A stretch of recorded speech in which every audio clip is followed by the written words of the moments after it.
Nowhere on earth are the celebrations of the Catholic Church displayed in such a unique and fervent manner as they are in Antigua, Guatemala during the Holy Week leading up to Easter Sunday. Antigua was once the most important city in all of Central America. Today it's recognized around the world for its passionate devotion to the annual Semana Santa or Holy Week processions.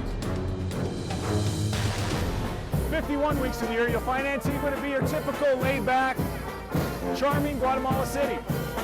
But if you're lucky enough to be here during Holy Week, as I am, you'll experience one of the most spectacular religious celebrations anywhere in the world. My name is Keith Newberg. I'm an explorer, and I live for adventure. I grew up dreaming of exploring distant lands. Now, not only do I get to live out those fantasies, I get to take you along for the ride. Let's just say I'm on a non-stop adventure quest.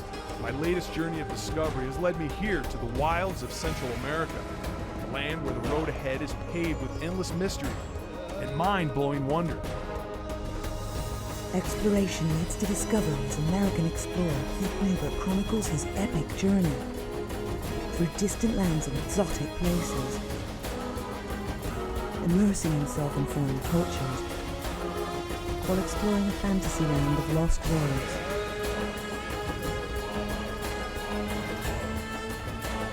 And wild adventure.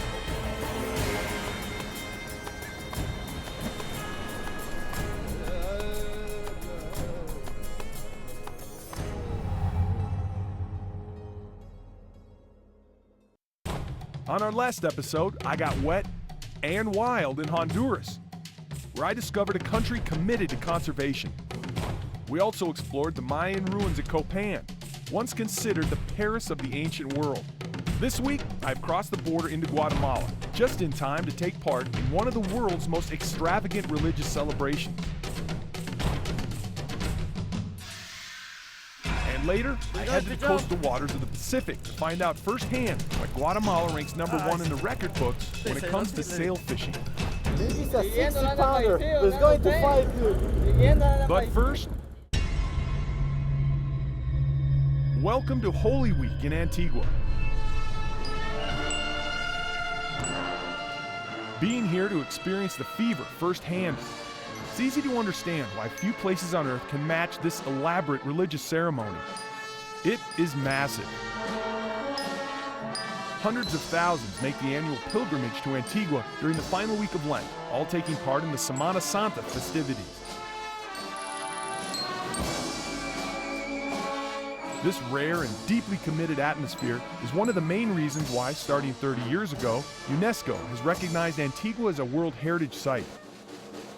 This Catholic celebration of the Passion, Crucifixion, and Resurrection of Jesus Christ is so breathtaking, it's rivaled by only one other place in the world, and that's way across the Atlantic in Seville, Spain. Now that makes a lot of sense when you consider that when the Spanish conquistadors first arrived here, they were accompanied by Franciscan monks from Seville. The processions in Antigua, however, are undeniably the most dazzling in the world. Compliments of the tropical climate here, with sumptuous flowers, fruits, and incense native to the region. A quick history lesson.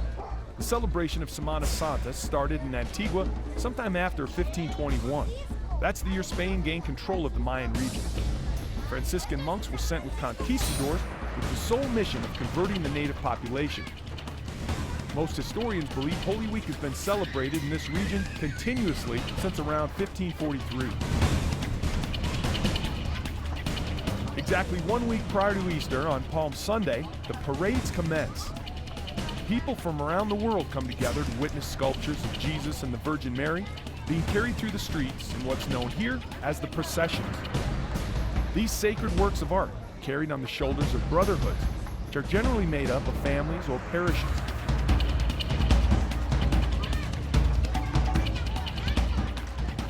Today kicks off the first of a long list of processions carried out by the Brotherhoods.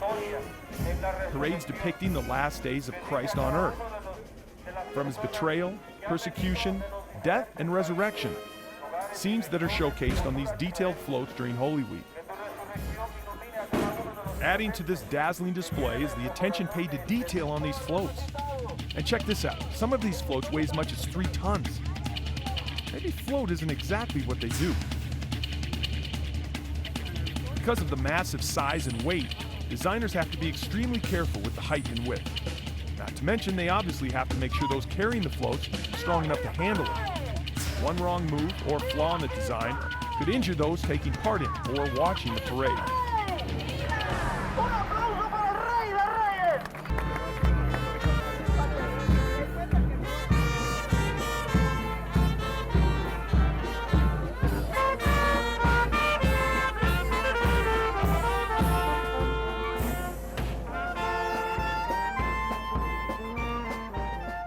Each float, or and as they're called here, are cared for by each individual brotherhood. The floats have a long shelf life and are usually handed down from generation to generation. Originally, according to Catholic history, these floats were carried by individuals who were performing a penance for their sins. Today, those who carry them are more likely to be members of their brotherhood and do it with a more positive spin. Participation is usually tied to pride or social status versus an act of repentance. The one constant which does remain, it's forever a symbolic sign of devotion.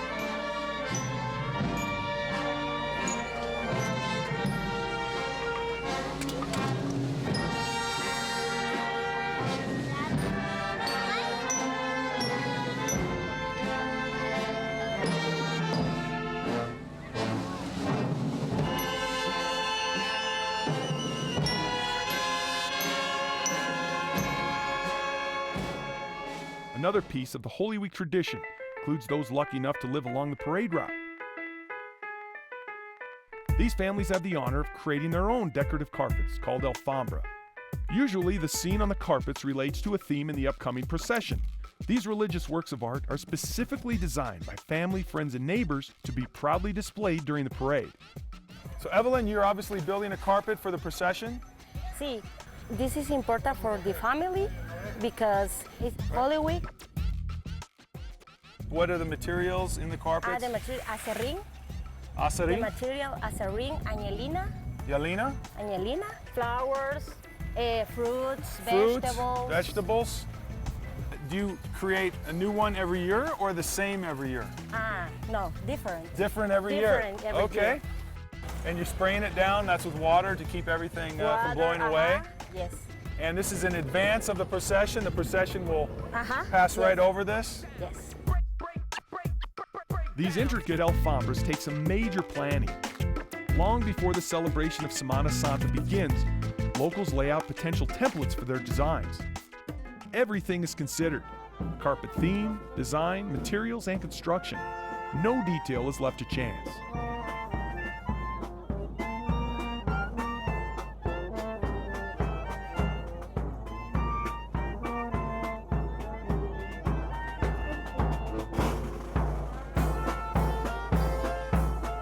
This annual ritual has helped the people of Antigua come to know and rely upon each other in truly remarkable ways. Surrounding this passionate celebration, like the crown of an ancient Mayan ruler, are Antigua's 3 massive volcanoes, De Agua, De Fuego, and Acatenango. This trio of smoldering volcanoes encircled the city way back when Antigua was the capital of Guatemala. In fact, they were the cause of great tragedy in 1773, as monster earthquakes destroyed the capital city of over 60,000. This disaster was the final straw. It convinced Spain's ruling body to move the capital to its present location in Guatemala City. Walking the streets of Antigua today, the volcanoes are merely a backdrop to the Spanish colonial architecture and Old World charm.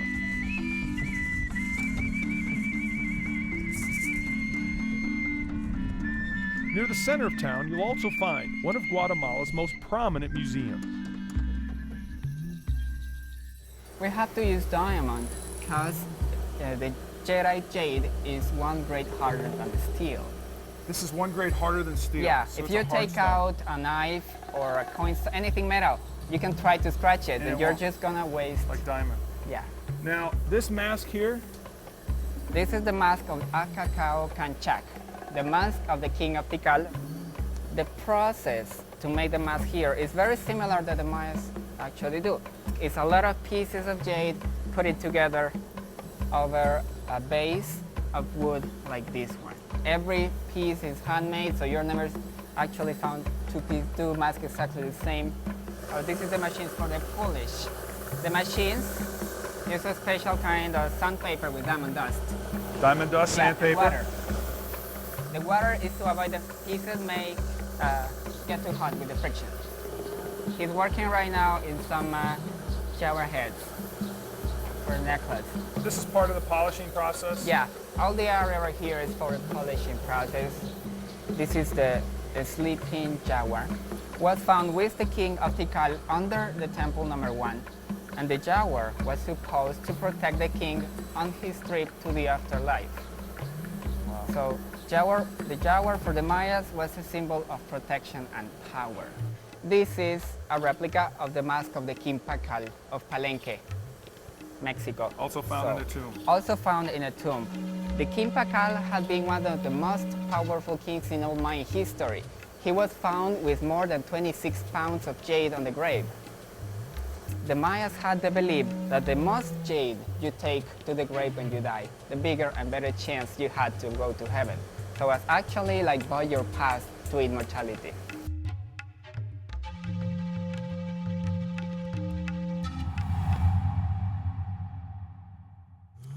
Antigua was once the most important city in all of Central America. In 1556, King Felipe II of Spain coined it Muy Noble y Muy Leal, which means very noble and very loyal. For how long did Antigua reign as the region's most influential city? We'll check in a little later to see how you did.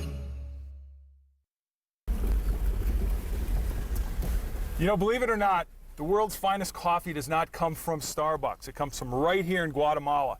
So I'm here to explore the Philadelphia coffee plantation right outside Guatemala City. Antigua, one of the oldest coffee growing regions in the country, has a history as rich and complex as the coffee that's grown here. For over 200 years, coffee has been a vital part of Guatemala's economy. Today, Guatemala is one of the leading exporters of coffee in the world and has earned a reputation for producing some of the world's finest coffee. My guide and resident coffee expert Rita agreed to walk me through the finer points of coffee cultivation here on the plantation. These are the fields. Yes. And this is where all the coffee plants grown and What's your have step? them. Yes. Okay, you see, we have 2 steps of the coffee plants here. Here, it's at the moment, it has 4 years old. This is 4 years old? Yes, of the second process. And the first process is like that one, the small one.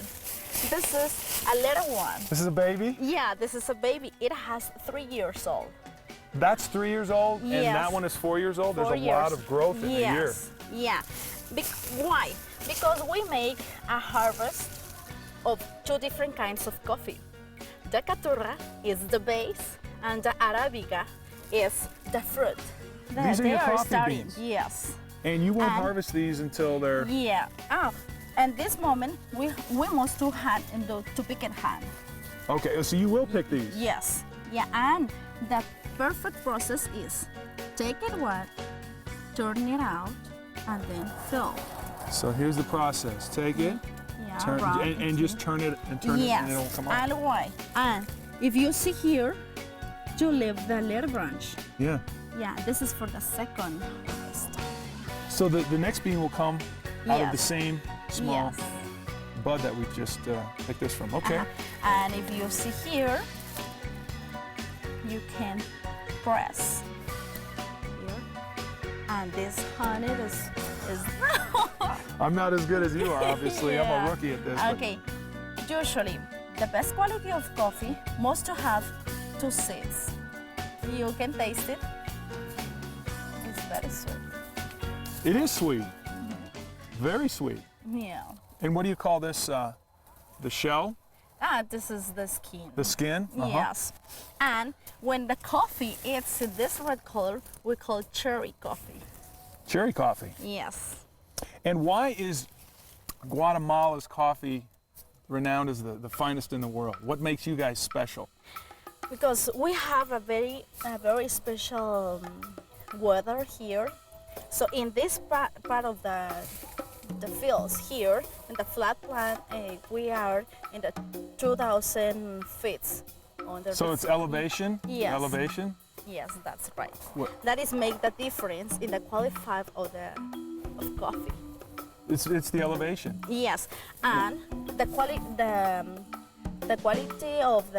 Arabica coffee. The Arabica coffee around all the world is one of the best. And I notice we're in mostly shade here. Does that have some effect? It's very necessary to have this kind of trees. The name of these trees are Grevillea. These are Grevillea trees. Yes. They have two functions: to make shade to the coffee plants and to feed all the beers. This kind of fruit tree is from Germany. Oh, it is? Yes. So you've imported these trees to provide the Yes. shade Yes. and also give you some beer. Yeah.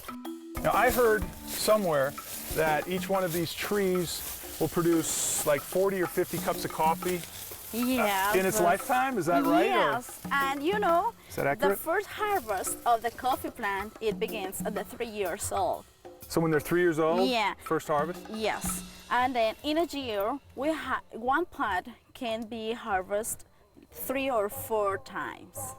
In 1 year? Yes, in 1 year. Why? Because the first harvest, when we hand pick it, we just pick it out all the cherry coffee. This one, the red ones. Right. And then when the seeds are green, we go to the first line and then we return. So by the time you come Yes, back, they're uh-huh. ripe. Yes, Right. Is that what that's you call right. them, ripened? Yes. Yeah? Yeah, that's right. The first life, it's just in 13 years. Wow. At 22 years, we killed. 22 years, that's a long time. Yes. That's a lot of production you get out of Yeah. these little babies. Yeah.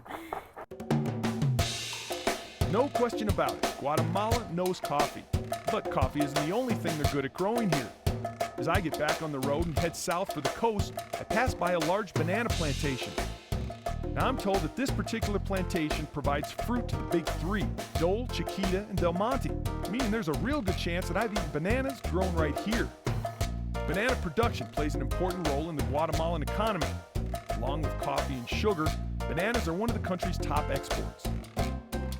Most people are surprised to learn that the banana, the world's most popular tropical fruit, is not indigenous to the Western Hemisphere. It was first introduced by the Spanish explorers who brought the fruit to Central America. Contrary to popular belief, bananas do not grow on trees. Because banana plants are tall, upright, and sturdy, they're often mistaken for trees. The individual fruit is made up of 75% water. Both the skin and the inner part of the banana can be eaten raw or cooked. Western cultures usually eat the inside raw and throw away the skin, while other cultures will eat both the skin and the inside cooked.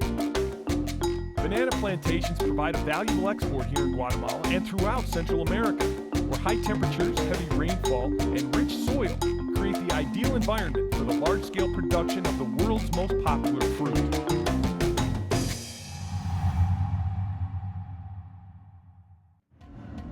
Earlier we asked, how long did Antigua reign as the most important city in Central America?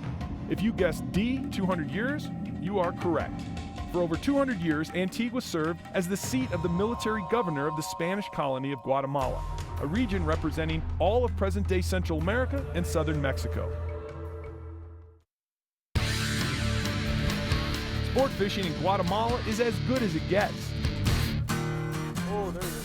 Placid waters off the Pacific coast here has earned Guatemala a reputation as the sailfish capital of the world by consistently producing record numbers of Pacific sailfish.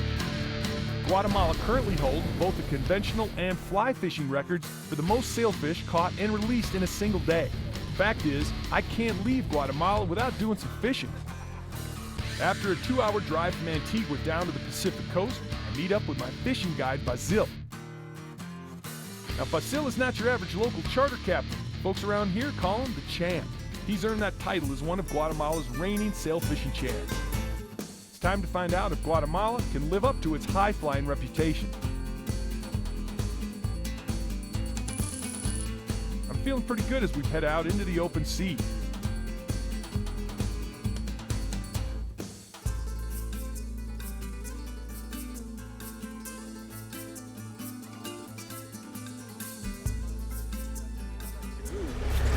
we have to pay a tribute to the King Poseidon. King Poseidon? Yeah. He's the one who ruled the ocean. So we throw a few coins. Does it work? I think so. Here you go, King Poseidon. Give us some sailfish. So give us fish today. 2 years ago, we had the Ilse tournament, and they caught 1,900 sailfish in 3 days of fishing, 20 boats. It's a lot of sailfish. Almost 2,000 sailfish in 3 days. Yeah. Why is it that there's so many sailfish concentrated in this area? We pay a lot. I guess, so that's the secret? Now the secret's out. That's the secret, you know, you have to pay Poseidon. What do you do special to preserve the sailfish here in this area? If you kill a sailfish, you can go to jail for 5 years. That's pretty strict. Yeah. Right now we are in blue water. What does that mean, blue water? What's happening? Clean water. Clean water. Clean water. It is very clean water. Oh, look at that guy. Nice. We got 2 on. The Pacific sailfish is known as the fastest fish in the ocean. They're able to reach speeds of nearly 70 miles per hour. We're not talking about a small fish here. Sailfish can grow up to 10 feet long and weigh up to 220 pounds. Bill, what's up? Their large size and reputation for putting up a spirited fight makes fishing for these guys one heck of an adventure.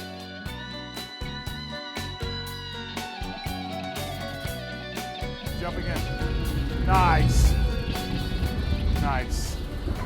The real challenge in Guatemala is not to catch a sailfish. The challenge is if you can handle all the sailfish you can have in a day. And it's all catch and release here. Yeah, it's all catch and release.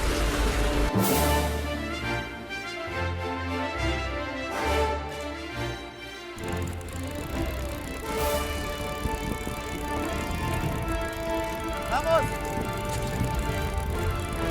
Ah!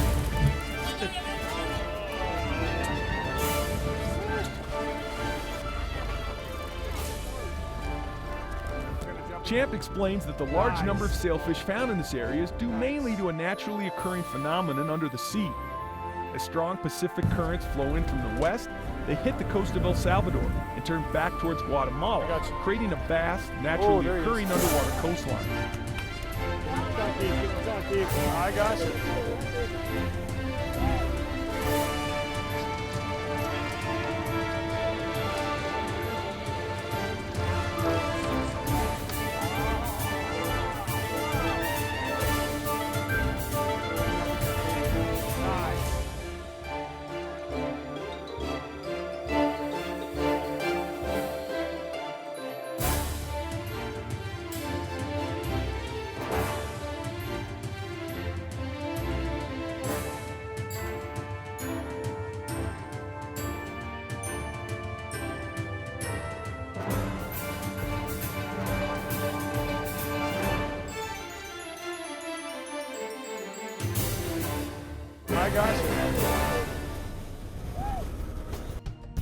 Being out here in the open water is a thrill in itself. Throw in the fact that the waters we're fishing are literally teeming with sailfish, I can't think of a better way to spend an afternoon here in Guatemala. No matter what your religious affiliation may be, you can't help but be swept up by the magic of Holy Week in Antigua. The parades are passionate. The sights, sounds, and smells touch every one of your senses. The annual Semana Santa celebration not only cements Antigua's devotion to the Catholic religion, but also bonds together a community where harmony, unity, and teamwork are evident in everyday life. Another lesson learned along this amazing journey.